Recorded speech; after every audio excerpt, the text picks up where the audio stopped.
الحمد لمن قال يرفع الله الذين آمنوا منكم والذين أوتوا العلم درجات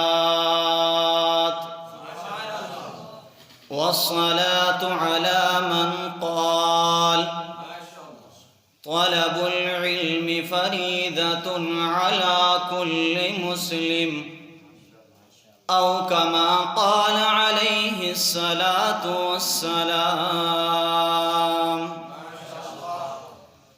حیرت ہے کہ وہ قوم عمل و ترقی میں پیچھے ہے، حیرت ہے کہ وہ قوم عمل و ترقی میں پیچھے ہے،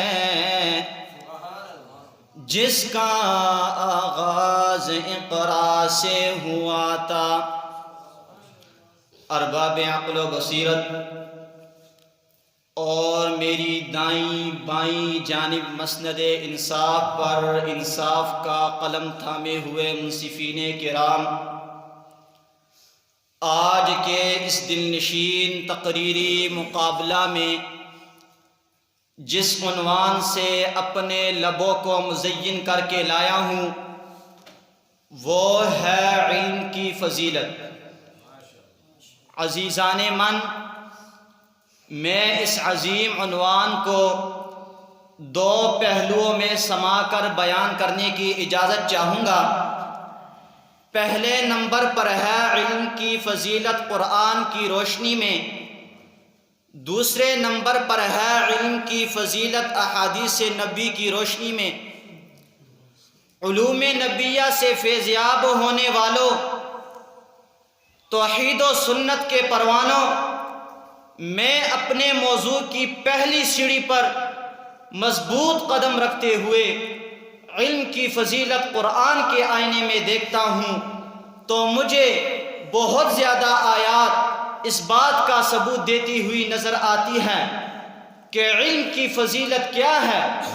کبھی اوراق قرآن میں کلام اللہ یوں گونجتا ہے، اقرأ باسم ربک الذی خلق۔ اے میرے محبوب پڑھ۔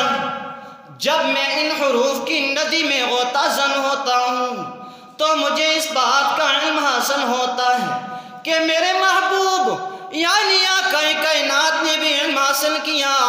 خود رب کائنات نے حضور سے کہا قل رب زدنی علما، لیکن آپ کے استاد کوئی عام ہستی نہیں تھی بلکہ آپ کے استاد خود اللہ تعالیٰ تھے۔ تو رب ذوالجلال نے فرمایا سنقرئک فلا تنسیٰ۔ میرے نبی پاک نے علم سیکھ کر بنیاد رکھ کر بتایا کہ علم میری امت کو اتنا ضروری ہے جتنا پیاسے کو پانی کی ضرورت ہوتی ہے۔ کبھی تو خالق کائنات حصول علم کو رفع درجات کا ضامن قرار دیا۔ ارشاد ہوا یرفع اللہ الذین آمنوا منکم والذین اوتوا العلم درجات۔ اور کبھی عالم کو غیر عالم پر فوقیت سے نوازا اور فرمایا قل هل يستوي الذين يعلمون والذين لا يعلمون۔ اے نبی اعلان کریں اور سوال کر کے علم کی اہمیت کو اجاگر کریں کہ عالم کو ہی فوقیت اور برتری حاصل ہو۔ فضیلت علم کا اندازہ اس بات سے لگایا جا سکتا ہے کہ خدا تعالیٰ نے کلیم اللہ کو علم سیکھنے کا کہہ دیا، پھر جب موسیٰ علیہ السلام چلے گئے تو خضر علیہ السلام کی شرائط اور قوانین بڑے سخت تھے۔ انہوں نے کہا ایسے نہیں کرنا، ایسے نہیں کرنا۔ فرمایا انک لن تستطیع معی صبرا وکیف تصبر علی ما لم تحط به خبرا۔ علم ان کی تڑپ اتنی تھی کہ موسیٰ علیہ السلام خاموش نہ رہ سکے.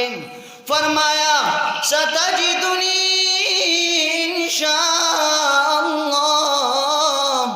انشاء اللہ صابرا ولا اعصی لک امرا.